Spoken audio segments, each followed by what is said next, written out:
build your team, empower your team, get your team aligned with your goals. You have to have courage and confidence and, base it on statistics and then go for it. Take calculated risks and have faith in yourself. Just do it. You want to delight your customers, not just provide customer service or customer satisfaction. Surprise them. Do something that really delights them and create raving fans. Accept your mistakes as part of your learning. You have to embrace them and then just try to put a correction into the system so you're not making the same mistake over and over again. This is the Relentless Pursuit of Winning podcast. My name is Rick Meekins. I'm the managing partner at Epiphany Business Consulting and your host for today. I am so delighted to have you in the studio. Thank you for being here. Don't forget to like, subscribe, hit the bell so you can be notified every time we drop a new episode. Now let's get it started. Hey folks, welcome to another episode of the Relentless Pursuit of Winning podcast. My name is Rick Meekins. I'm going to be your host today. And in the studio, we have Ral West. How are you today, ma'am? I'm doing great, Rick. Thank you. Oh, fantastic. Yeah. Well, let's do this. Before we get started, I would love it if you, our audience, would like, subscribe, hit the bell so you get updates every time we drop a new episode. Now, without further ado, let's get it started. So, Raul, would you please give us a little bit of your background, who you are, what you do, and why you do what you do? Oh gosh, Rick. Okay. Well, I became an entrepreneur almost 45 years ago when I moved to Anchorage, Alaska from my hometown of Seattle, by way of a small town in Alaska called Ketchikan. Spent a year there. And it was from there that I realized, I'm better off being my own boss. So I moved to the big city of Anchorage and started a little marketing consulting firm specializing in tourism. And it was there that I met my future husband. And he started picking my brain about the travel industry because he saw me flying off to Hawaii on free business trips. And he said, I want in on that. I want to go to Hawaii for free. So figured out a way from his real estate background to represent, Alaskans who had condos in Hawaii, and he would rent them for the owner and get a commission. But my background in tourism said, you'd really be better off packaging those condo stays with rental car and inter island air and, make it a whole vacation package. So he did that. And then I said, let's throw in the air from Alaska to Hawaii. And so we started buying seats from the scheduled airlines. And then eventually those scheduled airlines pulled out of the market and we had no way to get our customers to Hawaii. So we basically had nothing to sell. And so that necessitated a pivot to chartering our own planes. And we started with like a DC-8 on a summer charter. And that was successful, thank God, because we had bet the farm on it. And that would have been bad if we had done poorly. So we went on to charter like L1011s and 767s. And like the 11, it's an older plane, so it's not even flying anymore. But it was like 362 passengers, all in coach. So these were big planes. And we grew that business to 8 digits in annual revenue.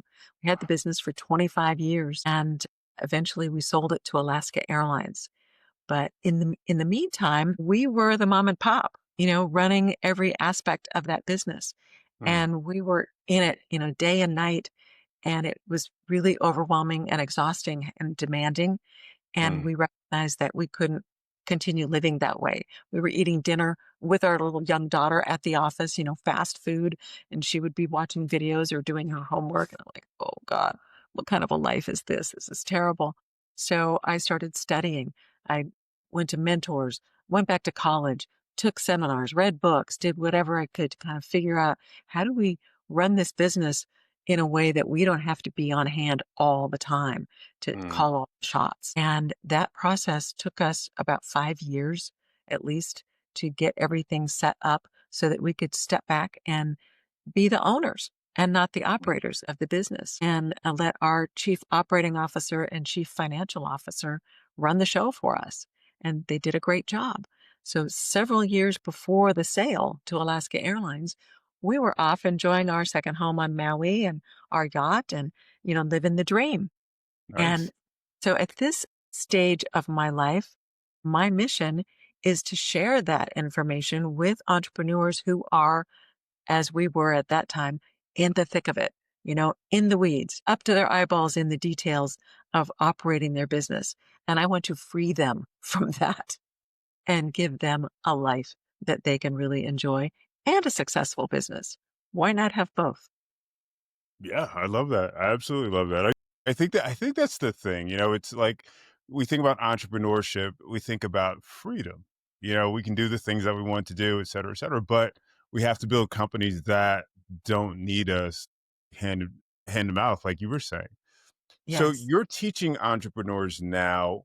What is your teaching program kind of look like?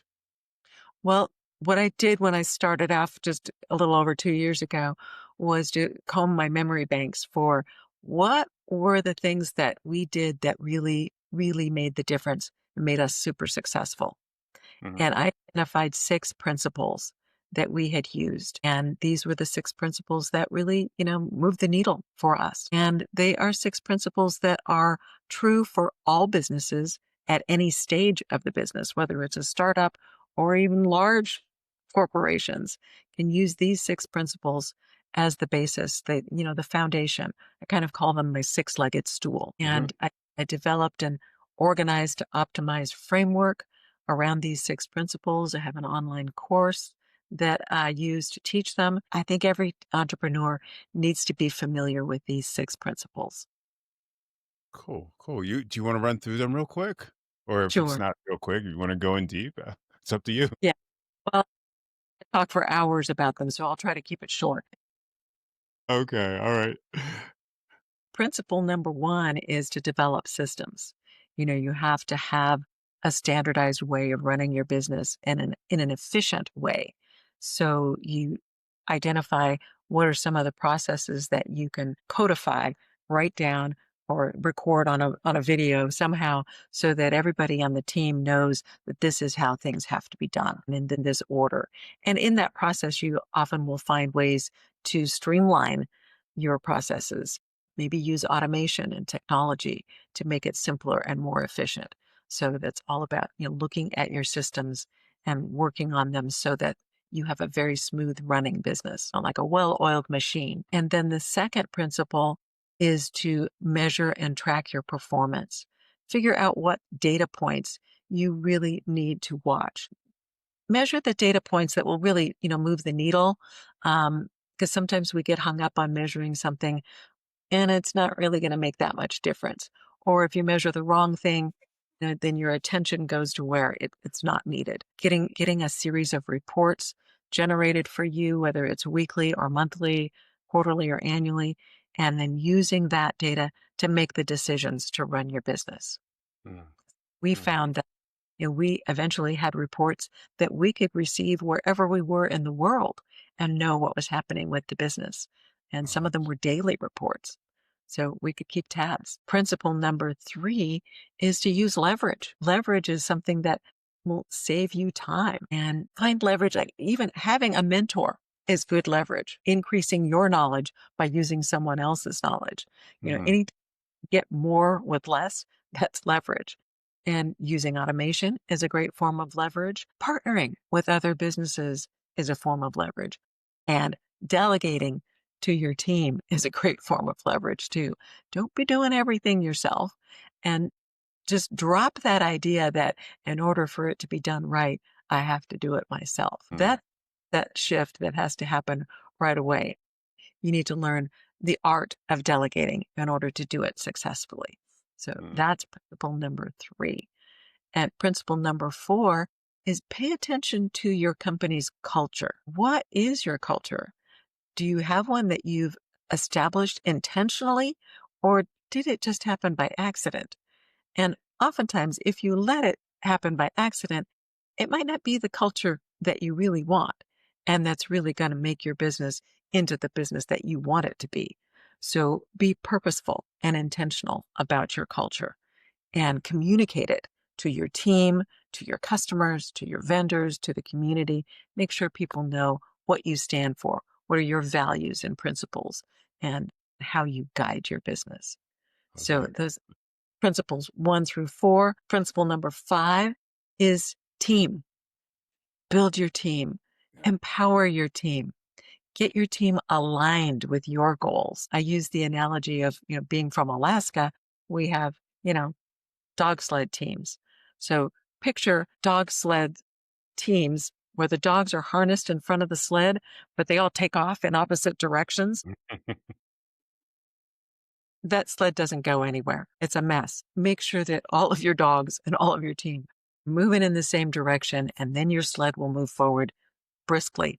And that's what you want for your company. So we would use a series of, goals and incentives. When the company won, our team would win. And that got a great amount of alignment. And we were all moving towards the same target. And that was incredible. Yeah. Awesome. And lastly is your customers, customer service. Yeah. But it's not just any old customer service. I believe in delighting your customers. Yeah. Getting customer satisfaction is great, but customer delight, that's where you get raving fans and customers for life. So what can you do to make sure that your customers are totally delighted with your product and will use your product again and again and again, and will tell others about your product to get them to use it? So that's the real key.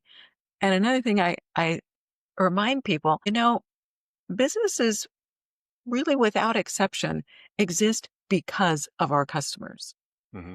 Without them, we wouldn't have a business.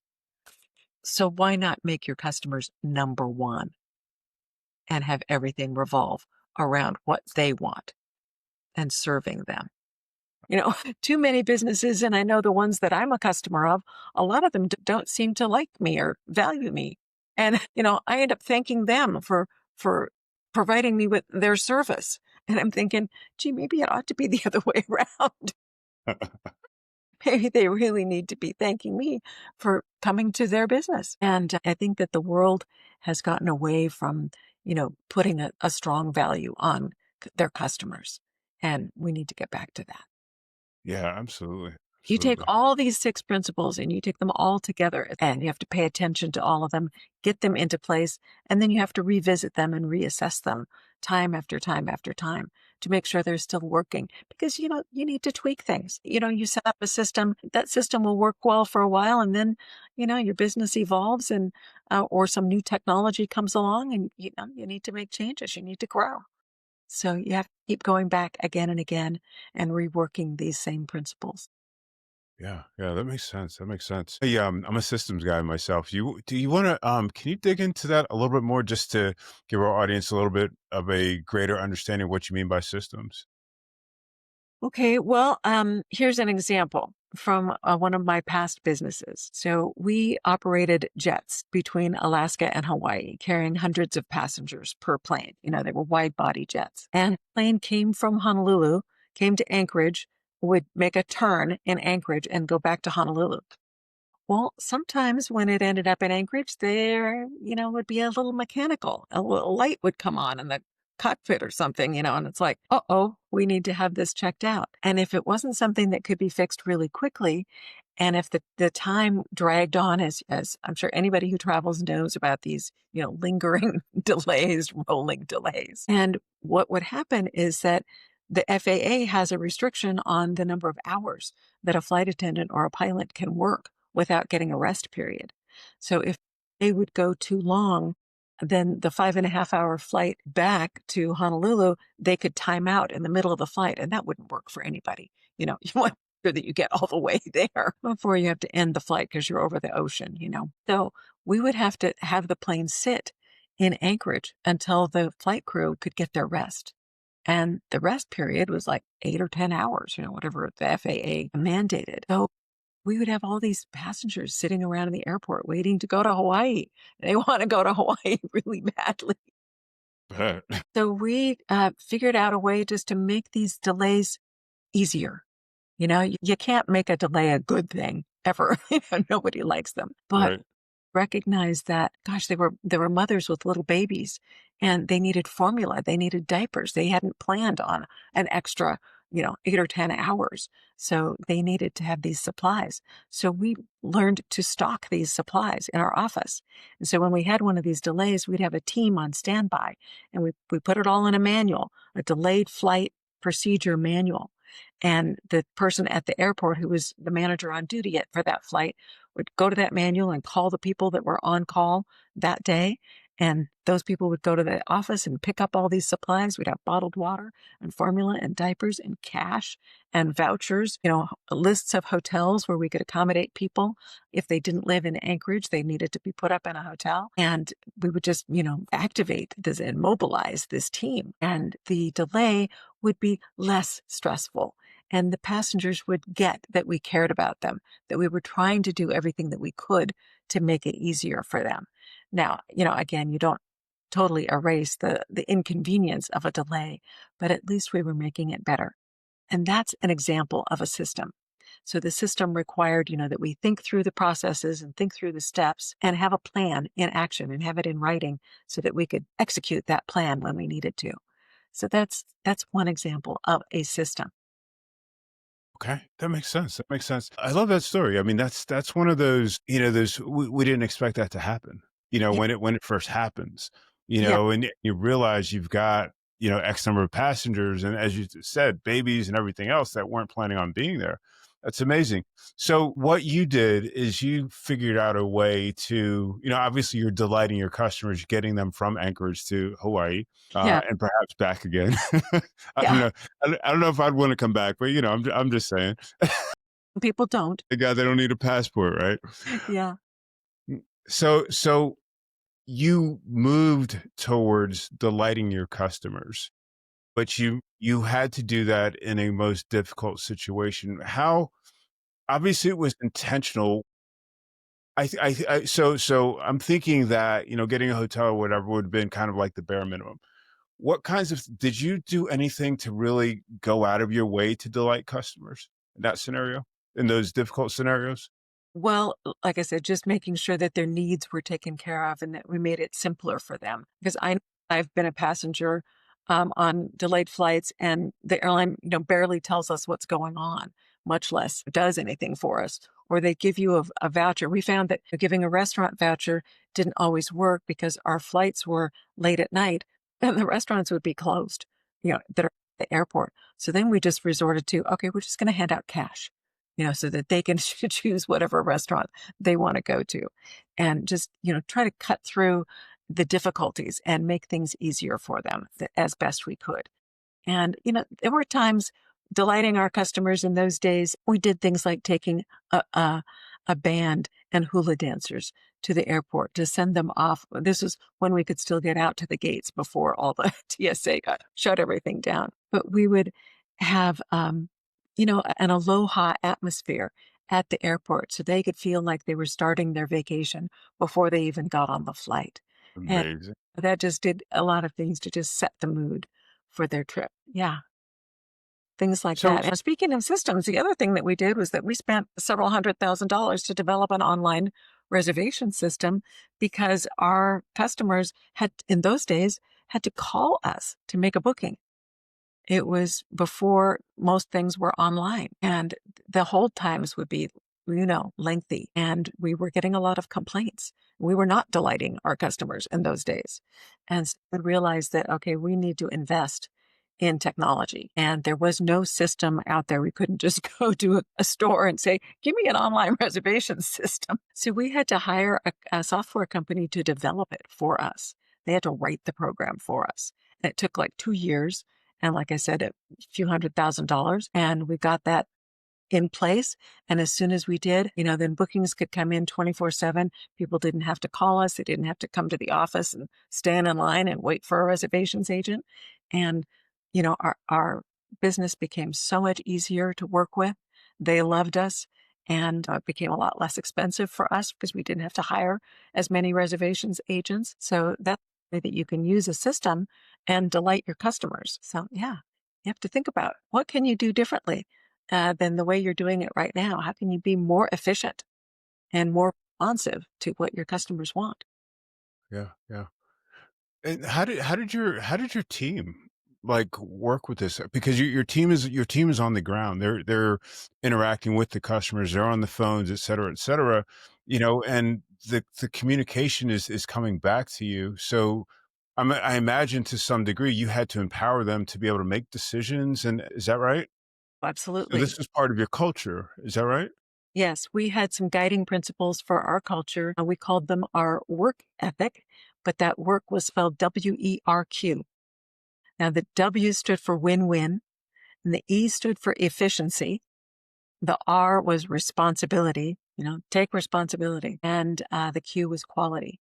So we empowered our team to say, you know what, if you're following these guiding principles, if it's a win win, if you're doing what's efficient, if you're taking responsibility and taking the action that's needed and making sure that it's a quality experience, a quality product, go for it. We'll back you.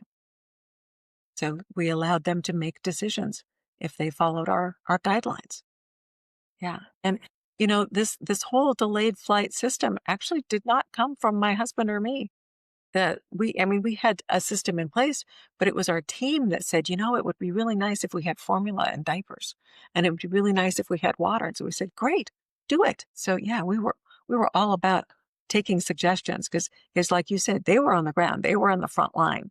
They knew what was needed, and we needed to back them up and provide them with those tools. Yeah. What gave you guys, so I mean, you guys started this company. What gave you guys the confidence that you could trust in the team, and what gave the team the confidence that they could come to you with these challenges? It That didn't open door policy isn't always organic for business owners. It didn't happen overnight. It was a process. Back in the early 90s, things were kind of a mess. Our business was not as smooth and efficient as I'm making it sound right now. We had a lot of challenges, and our customers were not that happy. I ended up going back to college and studying organizational management. And then one of the things I learned was total quality management, which was developed by W. Edwards Deming, right after World War II. And I studied that. I said, okay, we need a total quality management system here at Hawaiian Vacations. And I put that process into action. And, again, that was not overnight. It probably took a year or so to get everybody up to speed. What is TQM? What do you mean? What is this? And so we rolled it out a little by little and trained our people and got them indoctrinated. But another thing that was really critical for us was that win-win that I've talked about. And I mentioned earlier when we were talking about team, you get team alignment when you provide an incentive. Well, we said, when we win, you win. So if we have a profit goal and we meet that profit goal, we're sharing that profit with you. And here's the percentage of the profit that we're sharing with all of you. And they get bonus checks, 4 or 5 digit bonus checks. And they were very happy. I remember giving a bonus to somebody and they burst into tears because they said, this is the down payment for a house. Thank you so much. And so we all started crying. It was just amazing. And of course, that rippled throughout the company. It was not that big a company. They knew that that person had just been empowered to buy a house because of their bonus. So, that really cements and aligns it just galvanizes the team towards wanting the same thing and that common objective. As I said before, that is what makes a team really a winning team because we're all in this together. My husband and I just demonstrated that we're all about making sure everybody wins. We're all about making sure that our customers win, and we want you to win. And we needed to make sure our vendors won too. It was not our planes that we were flying. We were chartering them from another company and they operated them. So we needed to make sure that, we were doing what we needed to do to make sure that they won, and the hotels and the condominiums and the rental car companies and all of that. We had to work with everybody, make sure it was a win-win, win-win-win, you know? So I yeah. love that. It probably took like 5 years altogether to get everything in place and get to the point where my husband and I could say, "Oh, we've done it. We've set up a business that can run without us." And then we hired a chief operating officer and a chief financial officer. And we said, we're going to go to Maui. We bought our second home on Maui, and we could trust that they knew how to run things because that's how we had set it up.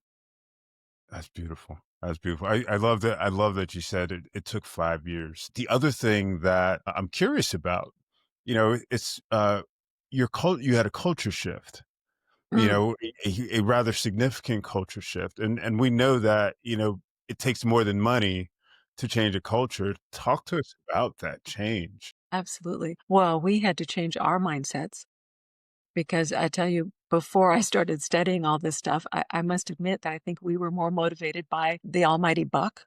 What can we make? We know we need to keep this business going because before that, we almost had to close the company. We were almost out of business entirely because we were buying seats from Anchorage to Honolulu on scheduled carriers, and those scheduled carriers stopped flying between Anchorage and Honolulu. They just said, we don't want to be in this market anymore. And so we had people that had purchased Hawaiian vacations from us, and we didn't know how to get them to Hawaii. So, we sat there and it was a couple of years, no, gosh, maybe a year and a half of just kind of sitting there and somewhat twiddling our thumbs going, "Oh, what are we gonna do?" And we tried operating little tours over to Yukon Territory to go to Dawson City, but, that just didn't make up for not being able to get people to Hawaii. And then my husband, located a plane that, was flying between Anchorage and Tokyo on a summertime charter series, but the plane came from Hawaii. So it would fly empty from Honolulu to Anchorage so that it could do this charter flight over to Tokyo. And he said to that airline, he contacted them and said, we can put passengers on those empty planes between Hawaii and Alaska, and you can make money on those otherwise just deadhead segments. And it took a while for him to convince them that this was a good thing to do. And we ended up having to charter the entire plane. Now, that meant we had a big price tag for a whole plane. Whether we sold the seats or not, we were still paying this big price. Now, that was much more of a risk and much more of a financial undertaking than we had ever had before. And scary, but I went back to I talked about measurements and tracking. Well, I had the measurements of what we had produced in terms of volume, ticket volume in previous summers. So I compared, what had we sold in July, June, July, August in previous summers? How many seats had we sold? And I realized, oh, because this was only a once a week charter and it was just a single aisle plane. It was like a DC 8, I think. And okay, it was only 100 and whatever passengers. Yeah, we can do that because we've done that before. So that gave us the courage to say, all right, this is a gamble, but it's, a calculated risk. So we can do this. And, we just, you know, start praying. And my husband became the best salesman ever that summer, making sure that he was, making sure every seat was sold on that plane. And we did. It was full. And so that gave us the confidence to go on and charter more planes, bigger planes, more frequency. We got up to where we were running like big wide body jets, like over 300 passengers 5 times a week in the high season. Yeah. So we were carrying like 35,000 passengers a year between Anchorage and Honolulu. Okay, so that's extraordinary growth, and I know that requires a different type of operating model. What Yeah. was Well, that was where the things got really messy. We had this small I team and love your transparency. nightmare. We had this small team and the business that I had started when I first moved to Anchorage, I had to close that business and put full-time attention on this one when we started chartering jets because I'm like, okay, and we're betting the farm. Uh-huh. Got my attention. So, it was all very manual. Like I said before, we were taking bookings by phone. And we did have an in-house reservation system, but that network was just within our office. So it out to the internet.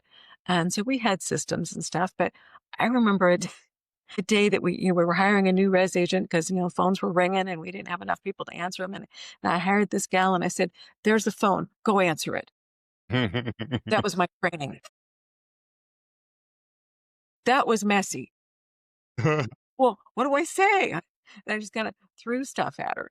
So, we realized, oh, okay, that's not right. we can't do this. So then we had to start creating training procedures. And eventually we ended up creating a class where we would put reservations agents, like maybe hire a half a dozen reservations agents at a time and put 2-week training where we had a curriculum and we had it all scheduled out 8 hours a day, 5 days a week for 2 weeks before we would let them answer the phone.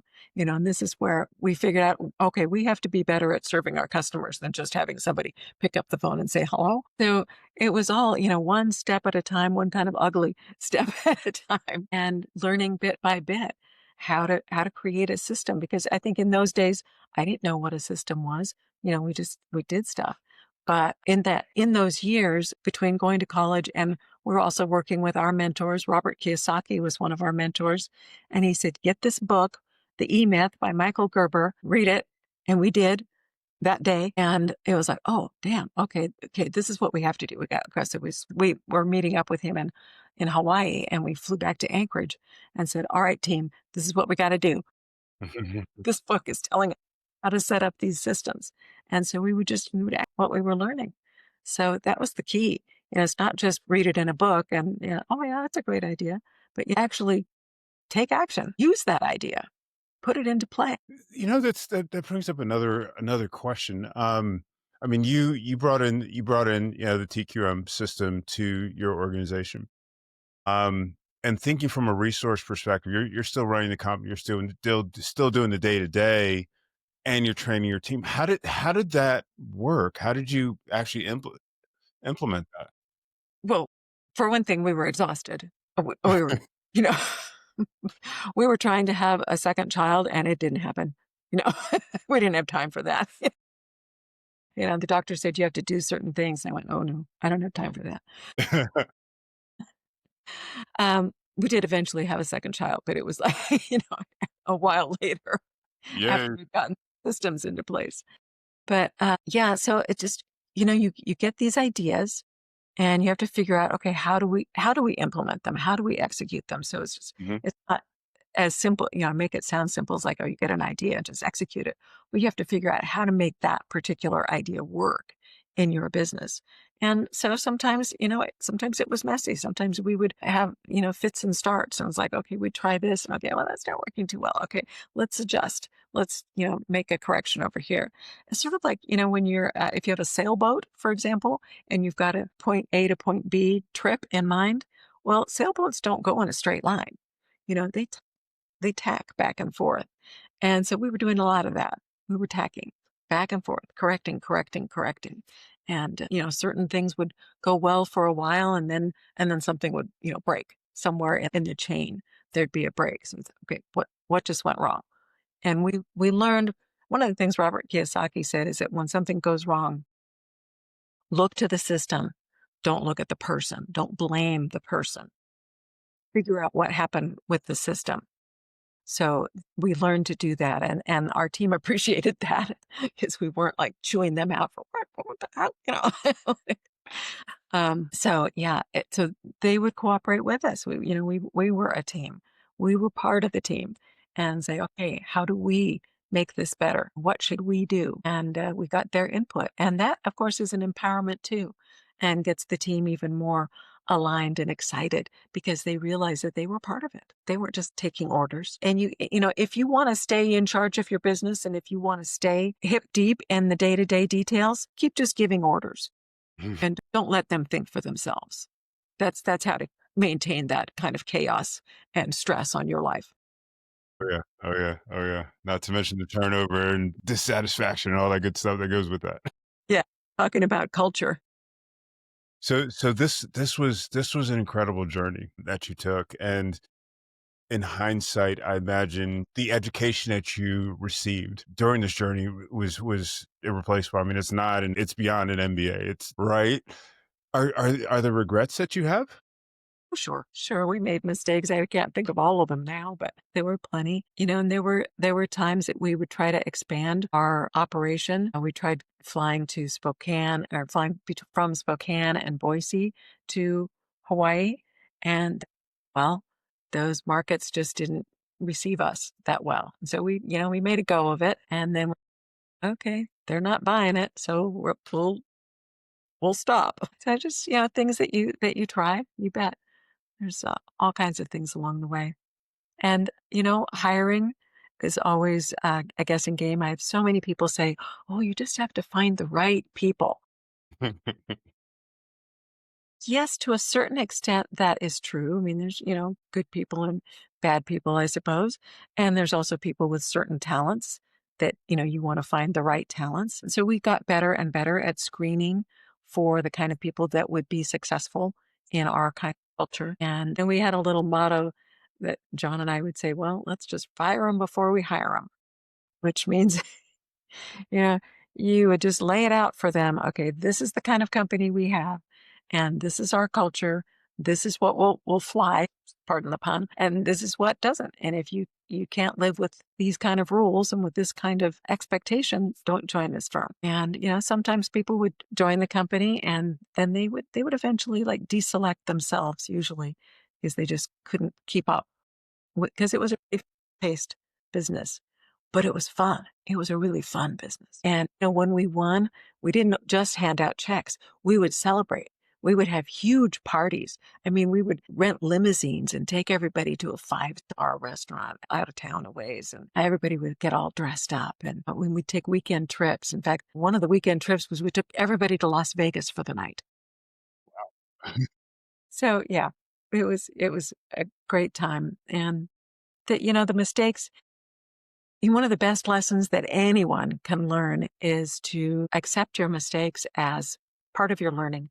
You have to embrace them and say, okay, great. What did I learn from this one? And then just try to put a correction into the system so you're not making the same mistake over and over again. Yes, yes, yes, yes. Absolutely, absolutely. How important was it? And I know in your case it was probably a little bit different than what I'm thinking, but how important was it for you and your husband to really partner with building this company? Yeah, yeah. And that can be challenging working with your spouse, you bet. Luckily, we did share values in common, and it was also fortunate that we have some complementary talents. So I was better at the team building and setting up the trainings and instituting the systems than he was. He was really good at negotiating all the contracts and finding those planes and making sure that we had the product to sell. And he was a great salesman too. So, there were lots of ways that, we would lean on him for his strengths and then they'd lean on me for my strengths. And whenever we had a problem, it was usually because one of us kind of stepped into the other's lane. Then we had to, step back and go, okay, you're stepping in my lane and I don't like it. And most of the time we would keep those disagreements private. Every once in a while, something would erupt in the middle of a meeting. But, we're people, we're human. Yeah. Everybody just accepted that. But for the most part, we were very much in lockstep, which is a good thing. Did you guys have to be very intentional about like communication and like managing emotions and that sort of supporting emotions and that sort of thing, or was it kind of natural for you?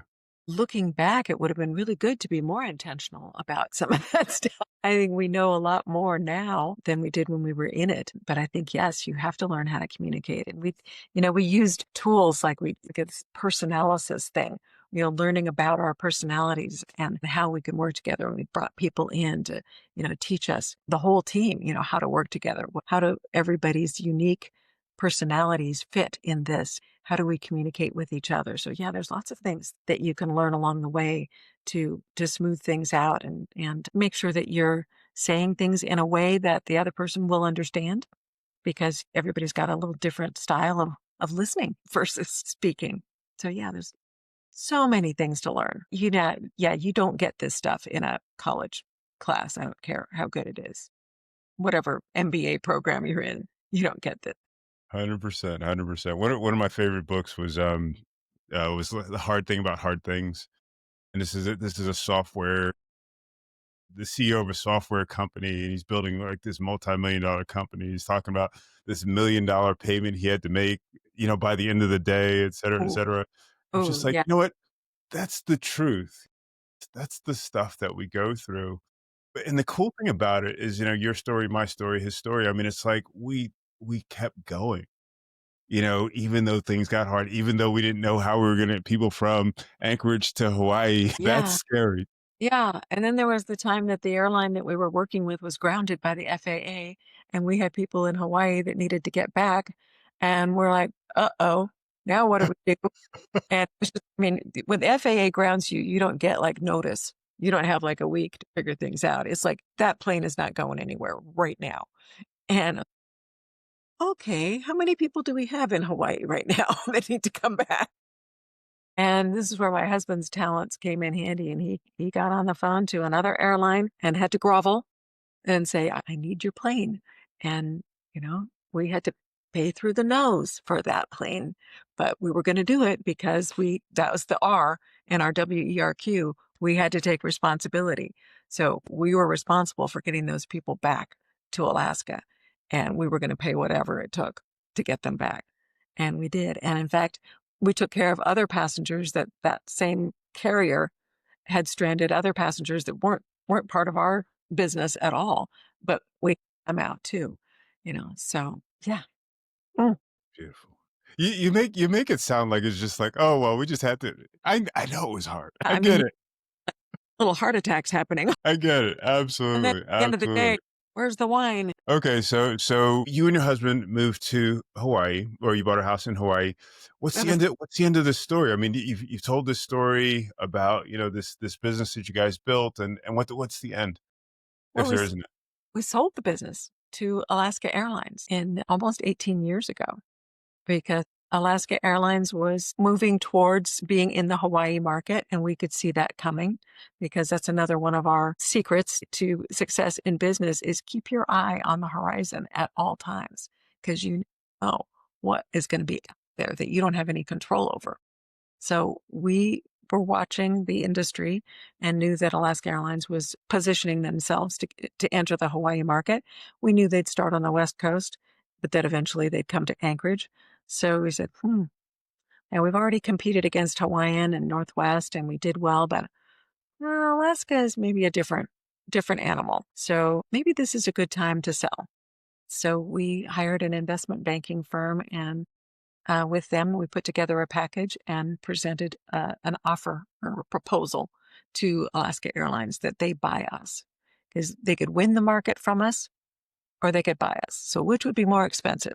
Buying us, winning the market meant we would all, get into a fare war and everybody would cut fares. Nobody would make any money. That's not a win-win at Right, all.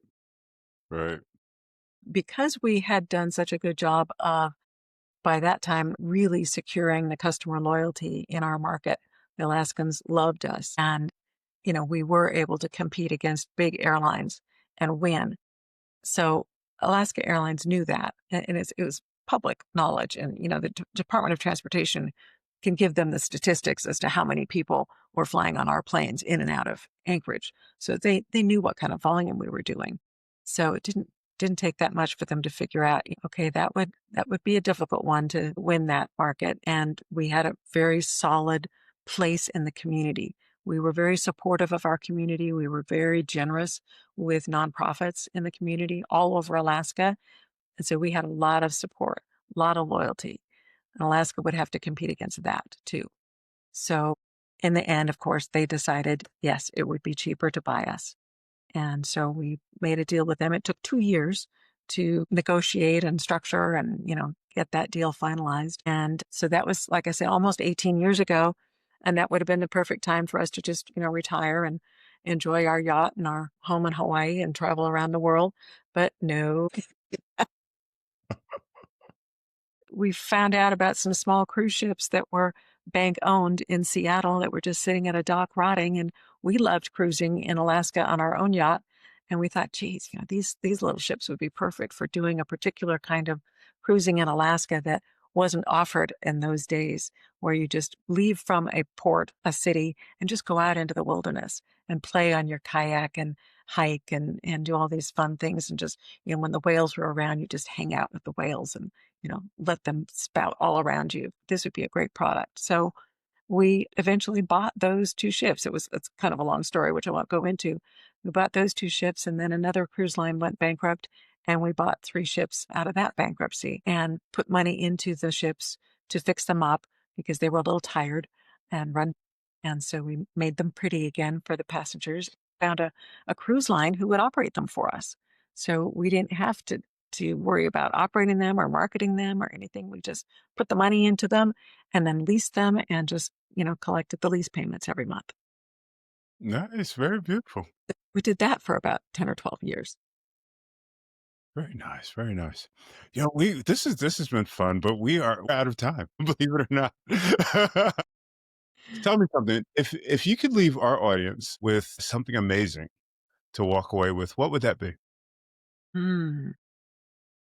I think you've already asked me questions about this. It's like, how do you find the courage? How do you find the confidence? And that's really the main thing. To be an entrepreneur, you have to have courage and confidence and, base it on statistics and then go for it. Don't be afraid. Take calculated risks and have faith in yourself and in whatever other power you believe in. And just do it. Yes, Yeah. yes. And you have a couple of things that you've got your mastermind program and a couple other things that you want our audience to know about. You want to share those? Yes. Well, I have an online course, and I'm going to be rolling out a membership program that incorporates that course very soon. And the mastermind is a great way to get more hands-on time with me, so that I can help you fix your business and transform your life and your business. So the easiest way to do that is to just reach out to me. It's ralwest.com/let's talk. And let me find out a little bit more about you, and we can put our heads together and see how I might be able to help you. Amazing, amazing. And you've got a fantastic newsletter that you send out on a regular basis as well. Yeah, it's on LinkedIn. It's called Ral's Success Principles, and you can subscribe on LinkedIn.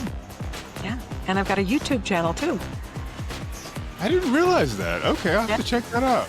Yeah, and there's over 200 videos on YouTube right now. Amazing. Well, thank you so much. This has been invigorating. It's been exciting. It's been inspiring for me. So thank you so much for coming on the show. You're welcome, Rick, and thank you for the opportunity. It's a pleasure to talk with you. Absolutely. Folks, thank you so much for watching or listening to another episode of the Relentless Pursuit of Winning podcast. We'll catch you next time.